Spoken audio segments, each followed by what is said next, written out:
ಆತ್ಮೀಯ ವೀಕ್ಷಕರೇ ನಮಸ್ಕಾರ.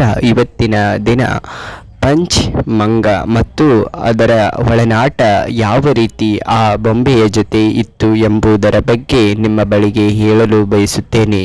ಈ ಪಂಚ್ ಮಂಗವು ಜಪಾನಿನ ಝೂನಲ್ಲಿ ವಾಸ ಮಾಡುತ್ತಿದೆ.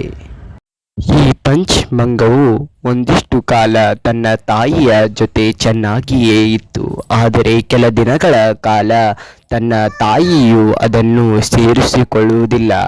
ಅದನ್ನು ತಿಳಿದಿರತಕ್ಕಂತಹ ಮಂಗವು ತನ್ನ ತಾಯಿಯನ್ನು ಹಿಂಬಾಲಿಸುತ್ತಾ ಹೋಗುತ್ತಿರುತ್ತದೆ. ಆದರೆ ಆ ತಾಯಿಯು ಅದನ್ನು ದೂರ ಇಡಲು ಪ್ರಯತ್ನ ಮಾಡುತ್ತಿರುತ್ತದೆ. ಆದರೆ ಅದನ್ನು ತಿಳಿದಿರ್ತಕ್ಕಂತಹ ಆ ಪಂಚ್ ಮಂಗನ ಮಾಲೀಕರಾಗಿರ್ತಕ್ಕಂಥವರು ಆ ಪಂಚಿಗೆ ಒಂದಿಷ್ಟು ಬೊಂಬೆಗಳನ್ನು ತಂದು ಕೊಡುತ್ತಾರೆ. ಆದರೆ ಆ ಪಂಚ್ ಮಂಗವು ಆ ಯಾವುದೇ ಬೊಂಬೆಗಳನ್ನು ತೆಗೆದುಕೊಳ್ಳುವುದಿಲ್ಲ.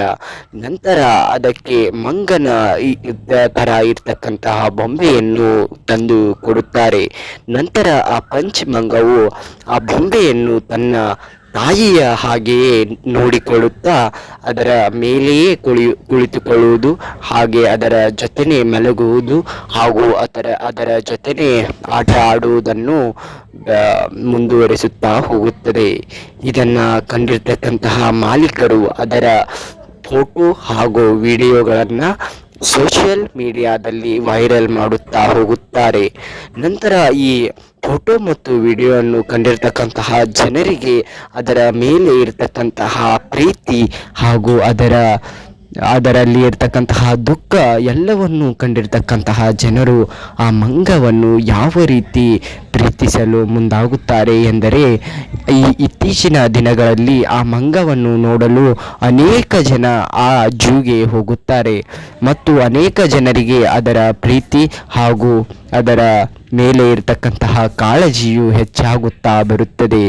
ನಂತರ ಇತ್ತೀಚಿನ ದಿನಗಳಲ್ಲಿ ಆ ಮಂಗನಿಗೆ ತಾಯಿಯ ಪ್ರೀತಿ ಸಿಗುತ್ತದೆ. ಹೇಗೆಂದರೆ ಅದನ್ನು ಕಂಡಿರ್ತಕ್ಕಂತಹ ಮತ್ತೊಂದು ಮಂಗವು ಅದನ್ನು ಸೇರಿಸಿಕೊಂಡು ಅದರ ಜೊತೆನೇ ಆಟ ಆಡುತ್ತಾ ಮತ್ತು ಅದನ್ನು ತನ್ನ ಮಗುವಿನ ಹಾಗೆಯೇ ಆರೈಕೆ ಮಾಡುತ್ತಿದೆ. ಅದನ್ನು ತಿಳಿದಿರ್ತಕ್ಕಂತಹ ಎಲ್ಲ ಜನರು ಖುಷಿಯಾಗಿ ಅದನ್ನು ಗಮನಿಸುತ್ತಿದ್ದಾರೆ. ಈಗ ವೈರಲ್ ಆಗಿರ್ತಕ್ಕಂತಹ ವಿಡಿಯೋಗಳು, ಮುಂದೆ ಬರ್ತಕ್ಕಂತಹ ವಿಡಿಯೋಗಳನ್ನು ವೀಕ್ಷಿಸಿ ಮತ್ತು ಆ ಮಂಗನಿಗೆ ಸಪೋರ್ಟ್ ಮಾಡಿ.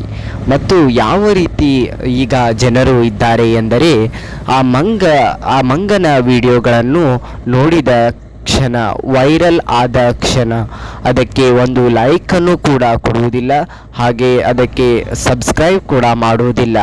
ಆದರೆ ನೀವು ಸಬ್ಸ್ಕ್ರೈಬ್ ಮಾಡದೇ ಹೋದರೆ ಆಯಿತು, ಆದರೆ ಅದರ ಪ್ರೀತಿ ಹೆಚ್ಚಾಗಲಿ. ಧನ್ಯವಾದಗಳು.